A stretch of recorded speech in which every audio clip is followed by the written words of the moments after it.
Согласно многолетним исследованиям Международной организации по миграции, ежегодно около 5000 граждан незаконно вывозятся из Кыргызской республики.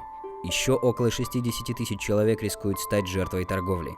С 2008 года и по настоящее время общественное объединение Центра гражданских инициатив «Лидер» выявило 93 жертвы трудовой эксплуатации. 1 ноября прошлого года в Иссык-Кульской области стартовал проект «Информационная кампания по борьбе с торговлей людьми» в рамках проекта USAID. Исполнителем проекта является общественное объединение Центр гражданских инициатив «Лидер» при финансовой поддержке Международной организации по миграции.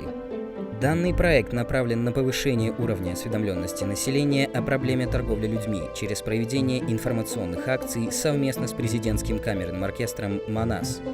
Информационные кампании были проведены в городе Чолпон-Ата, в селах Тюб, Санташ и Теплоключенко.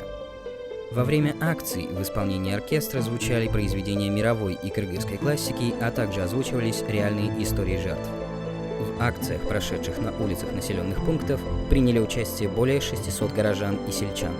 Они не только слушали музыку и истории жертв, но и получали ответы на свои вопросы.